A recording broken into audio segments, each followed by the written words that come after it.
सुप्रभात बच्चों। हम वाक्य भेद पढ़ रहे थे इससे पूर्व की कक्षाओं में। और हमने वाक्य की परिभाषा को जाना समझा। वाक्य के अंग, उद्देश्य और विधेय के विषय में जाना। उसके पश्चात हमने वाक्य के भेद रचना की दृष्टि से और अर्थ की दृष्टि से हम पढ़ रहे थे।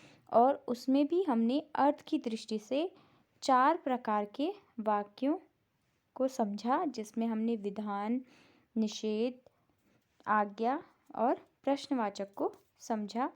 अब आज हम एक बार इनको पढ़ने से आगे जो वाक्य के अंग हैं उनको पढ़ने से पूर्व इनकी पुनरावृत्ति करते हैं।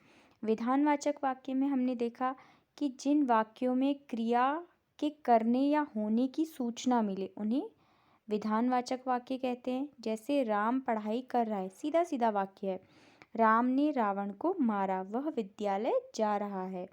ठीक है, मतलब इसमें एक साधारण क्रिया हो रही है और या फिर होने की सूचना मिल रही है। अब आता है प्रश्नवाचक। प्रश्नवाचक की पहचान है कब, क्यों, कहाँ, कैसे। अगर इस तरह के वाक्य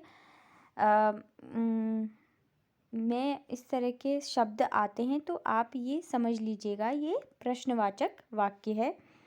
अब बात करते हैं प्रश्नवाचक की। अगर हम बात कर रहे हैं तो जिन वाक्यों में किसी प्रकार का प्रश्न पूछने का ज्ञान होता हो उन्हें प्रश्नवाचक वाक्य कहते हैं।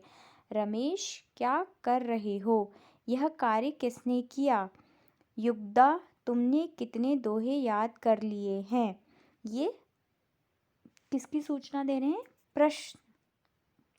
ठीक है, और ये बात ध्यान रखना, पीछे से प्रश्नवाचक चिन्ह भी आएगा। अब निषेधवाचक हमने पहले भी पढ़ा है। निषेधवाचक तो हम संक्षेप में एक बार इसकी पुनरावृत्ति करते हैं। निषेधवाचक की पहचान क्या है? मत, न और नहीं। यानी जिन वाक्यों में मत शब्द आए, न आए, नहीं आए, तो आप उन्हें नकारात्मक या निषेधात्मक वाक्यों की श्रेणी में रखेंगे। जैसे उसने खाना नहीं खाया, वह प्रतिदिन घूमने नहीं जाता, तुम खेलने मत जाओ। ठीक है, अब आती है इच्छावाचक वाक्य की बारी। इच्छावाचक वाक्य की क्या परिभाषा है? जिन वाक्यों से इच्छा, आशीष एवं शुभकामनाएं आदि का ज्ञान होता है उन्हें इच्छावाचक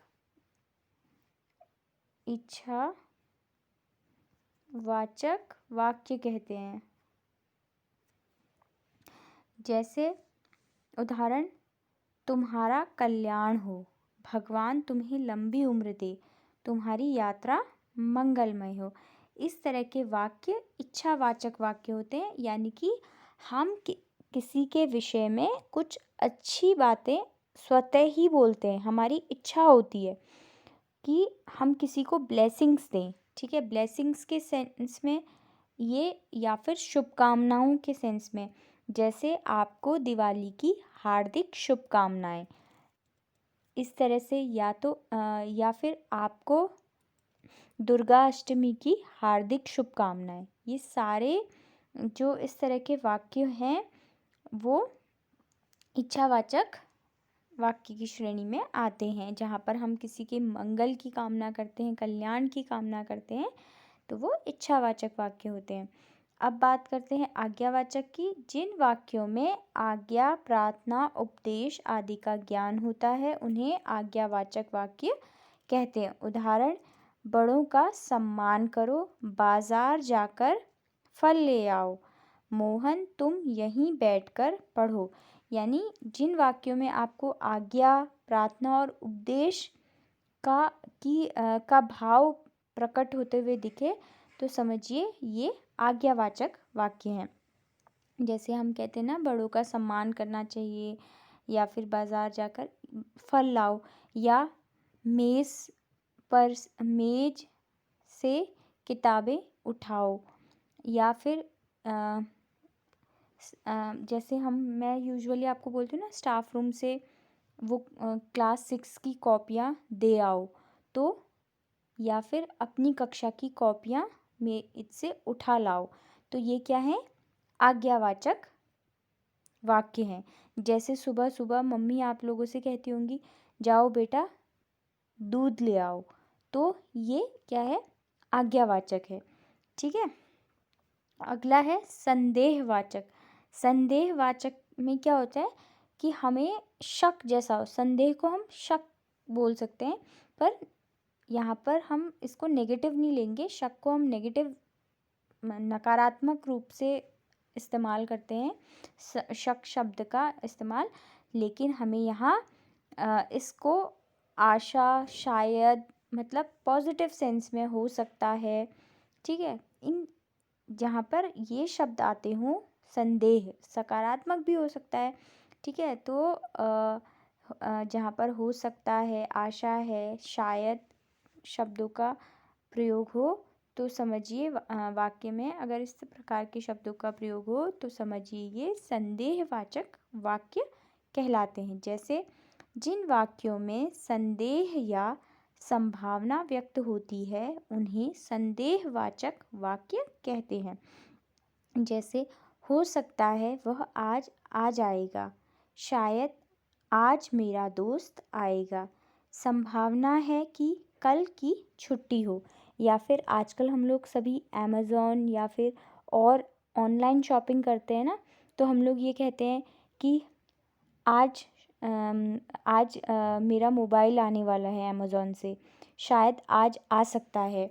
तो या फिर हम ये कहते हैं कल शायद मेरा फ़ोन आ जाएगा, या कल मैंने क्या कह सकते हैं, टैब मंगवाया है, कल अमेज़ॉन से आ जाएगा, कल उसकी डिलीवरी हो जाएगी।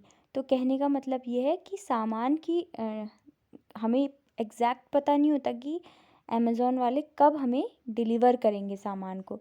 उसमें भी हम अगर ऐसे वाक्यों के लिए हमें एग्जैक्टली पता नहीं होता कि कब होगी, हाँ, कब हमारा सामान हमारे पास आएगा, तो हम क्या कहते हैं कि शायद कल मेरा ऑनलाइन से जो सामान मंगवाया है वो आ जाएगा।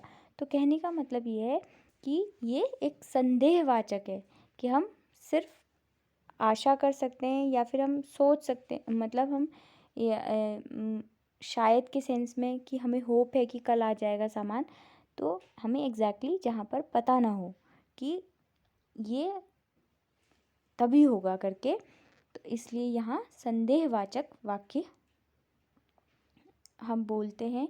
या फिर जहाँ पर शायद, आशा, हो सकता है जैसे शब्द प्रयुक्त हो वहाँ पर संदेहवाचक वाक्य होता है।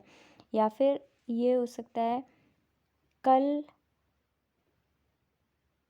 वर्षा हो सकती है, या शायद कल वर्षा हो सकती है। या ये हो सकता है शायद कल धूप ना निकले। तो कहीं ना कहीं ये संदेहवाचक है। अब बात करते हैं संकेतवाचक की। संकेतवाचक की पहचान है जिन वाक्यों में एक क्रिया का होना दूसरी क्रिया पर निर्भर हो उन्हें संकेतवाचक वाक्य कहते हैं। उदाहरण, जो परिश्रम करेगा वह सफल होगा।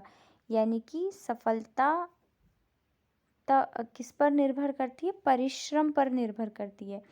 यानी कि जो पहली एक क्रिया का होना दूसरी क्रिया पर निर्भर करता है कि जो परिश्रम करेगा वो ही सफल होगा। पिताजी अभी आते तो अच्छा होता। उतना ही खाओ जितना पचा सको। यानी जितना आप खाएंगे जितना आप पचा सकते हैं उतना ही खाइए। ये दोनों क्रियाएं एक दूसरे पर निर्भर है। अब बात करते हैं विस्मयवाचक वाक्य की। पहचान, छी, वाह, शाबाश, हाय, हे राम।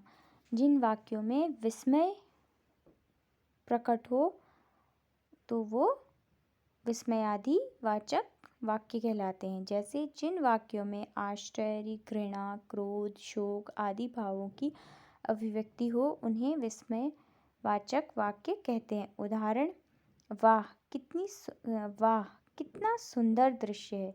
शाबाश, तुमने बहुत अच्छा काम किया।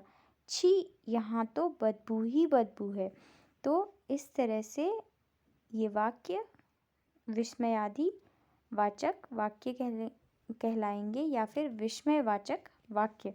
तो जिसमें विस्मय का बोध हो या फिर जिन वाक्यों को कहते वक्त हमारे मन के जो भाव हैं वो एकदम से बदल जाएं। जैसे वाह, शाबाश और छी बोलते समय हमारे जो भाव हैं वो एकदम से बदल गए, परिवर्तित हो गए हैं। इस तरह से हमने वाक्य के सभी प्रकारों को जाना और समझा। तो इस तरह से ये अर्थ की दृष्टि से वाक्य का प्रकरण यहीं समाप्त होता है। धन्यवाद।